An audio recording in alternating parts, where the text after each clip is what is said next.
اعوذ باللہ من الشیطان الرجیم، بسم اللہ الرحمن الرحیم، السلام علیکم ورحمۃ اللہ وبرکاتہ۔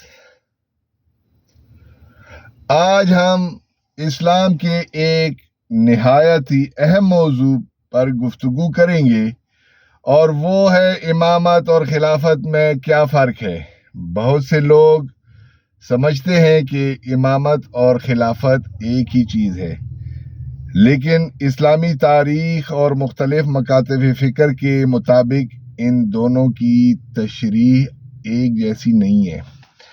اس ویڈیو میں ہم اس موضوع کو قرآن، تاریخ اور مختلف اسلامی آراء کی روشنی میں سمجھنے کی کوشش کریں گے۔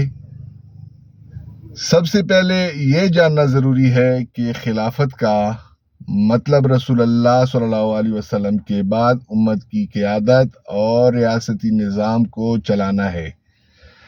اہل سنت کے نزدیک خلیفہ کا انتخاب مسلمانوں کی مشاورت، بیعت یا اہل حل و عقد کے ذریعے سے ہو سکتا ہے۔ ان کے نزدیک خلیفہ دین کی حفاظت، عدل کا قیام اور اسلامی معاشرے کی قیادت کرتا ہے۔ اب بات کرتے ہیں امامت کی۔ شیعہ مکتب فکر کے مطابق امامت صرف حکومت یا سیاست کا نام نہیں بلکہ ایک الہی منصب ہے۔ ان کے نزدیک جس طرح نبوت اللہ تعالیٰ کی طرف سے عطا ہوتی ہے، اسی طرح امامت بھی اللہ تعالیٰ کی طرف سے مقرر کی جاتی ہے۔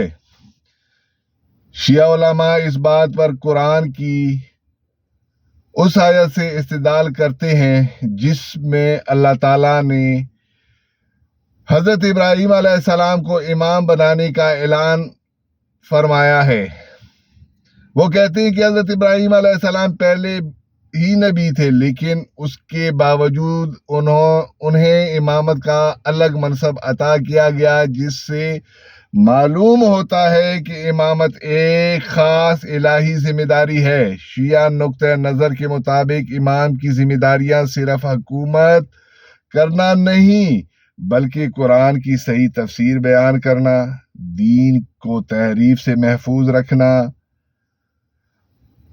امت کی روحانی علمی رہنمائی کرنا اور اللہ کے احکام کو صحیح طریقے سے نافذ کرنا شامل ہے۔ اسی لیے شیعہ علماء واقعہ غدیر کو بہت اہم سمجھتے ہیں۔ ان کے مطابق رسول اللہ صلی اللہ علیہ وسلم نے واپسی کے سفر میں حضرت علی کو مسلمانوں کا مولا رہنما قرار دیا، اور یہی اعلان امامت تھا۔ دوسری طرف اہل سنت اس واقعے کی اہمیت کو تسلیم کرتے ہیں، لیکن اس کی تشریح مختلف انداز سے کرتے ہیں۔ ان کے نزدیک اس سے حضرت علی علیہ السلام کی فضیلت اور محبت ثابت ہوتی ہے، لیکن خلافت کا فیصلہ بعد میں مسلمانوں کی مشاورت سے ہوا۔ یہی وہ بنیادی نقطہ ہے جہاں دونوں مکاتب فکر کے درمیان اختلاف پایا جاتا ہے۔ اگر خلاصہ کیا جائے تو شیعہ عقیدے کے مطابق امامت اللہ کی طرف سے مقرر کردہ منصب ہے۔ امام دین دنیا دونوں کا رہنما ہوتا ہے۔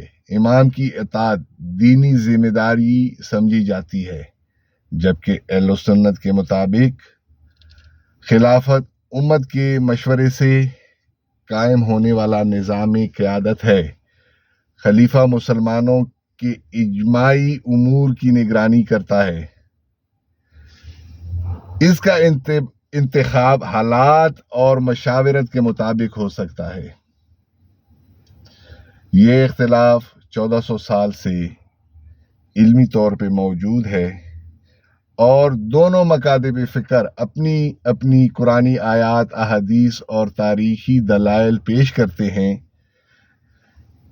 اس لیے ضروری ہے کہ ہم اس موضوع پر گفتگو کرتے وقت احترام، تحقیق اور علمی دیانت کو مقدم رکھیں، کیونکہ امت کی وحدت اور باہمی احترام بھی اسلام کی اہم تعلیمات میں شامل ہے۔ اگر آپ کو یہ ویڈیو پسند آئی ہو تو اسے ضرور شیئر کریں اور اپنی رائے کمنٹ میں لکھیں، اور ایسی ہی علمی تحقیقی موضوعات کے لیے ہمارے ساتھ جڑے رہیں۔ وعلیکم السلام ورحمۃ اللہ وبرکاتہ۔